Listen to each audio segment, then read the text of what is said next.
Hello fans and friends across the universe, welcome to my YouTube channel From Me to You. My name's Keir Smith and today I'd like to share with you my review for this album. This is the 2020 release by Paul McCartney called McCartney III.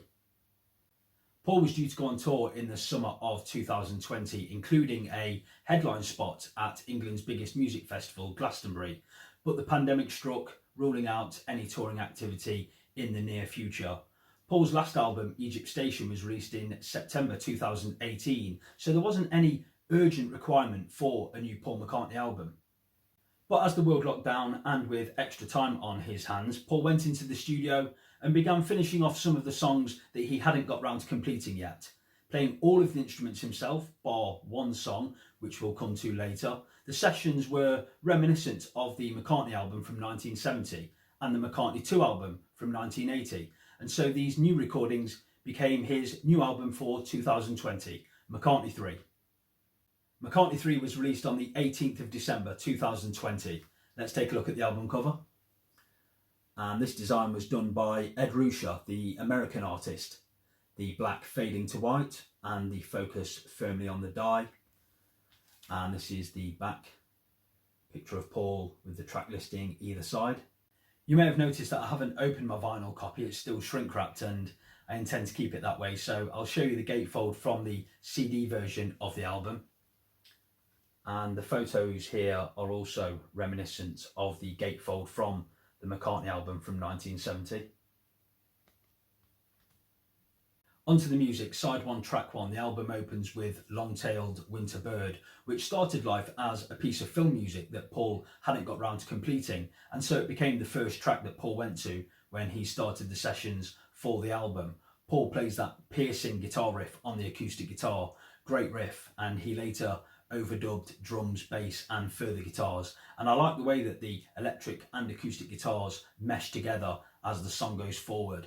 It's largely instrumental, bar Paul's hushed vocal asking, "Do you miss me? Do you feel me?" But it's interesting, it definitely catches the ear, and a great start to the album.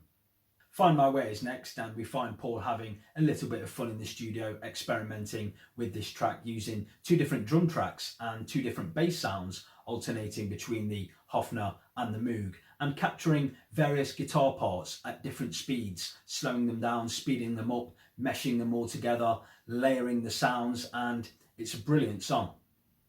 The verses are quite simple, but I do like the lyrics in the chorus where Paul sings, "You never used to be afraid of days like these, but now you're overwhelmed by your anxieties," written with the pandemic and lockdown in mind.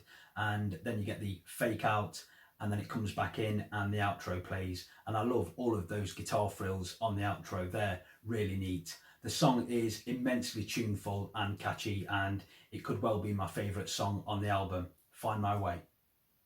Pretty Boys is next, and this is a really good song with clever and interesting lyrics. Referring to modelling, the lyrics go, "Look into my lens, give me all you got, work it for me baby, let me take my best shot. The pretty boys are objects of desire, they're what the angels sent, they can talk but they never say much."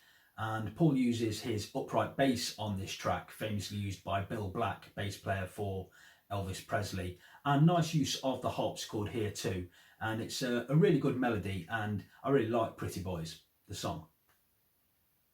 Women and Wives is next, and this finds Paul at the piano singing in a deep bluesy voice. It was inspired after he had read a book about the famous blues artist Leadbelly, and I really like the seamless feel of this song. It just flows very naturally and easily, and good lyrics too. "Hear me women and wives, hear me sisters and brothers, what we do with our lives seems to matter to others." And I also really like the line, "When tomorrow comes around, you'll be looking at the future." Just a really good melody, nice song, and my current favourite on the album.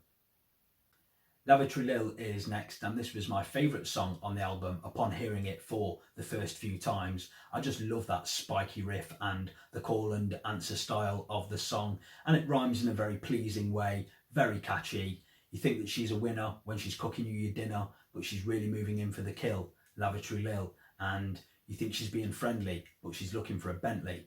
Paul's singing about a gold digger. Who could it possibly be about? I don't want to say it's about Heather, but I think it's about Heather. Short, sweet and all done in just under 2.5 minutes. Great tune, Lavatory Lil. Deep Deep Feeling is next, and dare I say it, it's possibly the most creative piece of music that Paul has ever put to one of his solo records. It's nearly 8.5 minutes long, and it starts off very sparse. A few sounds creep in here and there, a simple drum pattern, the piano notes linger, some guitar touches are added, and then more and more layers are added to the song, flowing in and out of the mix. The melodies slowly entwine. You know that deep, deep feeling when you love someone so much, you feel your heart's going to burst. The feeling goes from best to worst. Emotion burns in an ocean of love. The deep, deep pain of feeling, the deep, deep pain. Sometimes I wish it would stay. Sometimes I wish it would go away. The deep, deep pain of feeling, the deep, deep pain. And the vocals creep in and out of the mix, and it's a little bit spooky. It's enchanting. It's hypnotic. The instrumentation is very subtle, and the song has been expertly pieced together, and nearly a year on, I'm still not sure where I am with this song, other than I like it more and more each time I hear it. It's a fascinating piece of music, and there's nothing like it in the McCartney back catalogue.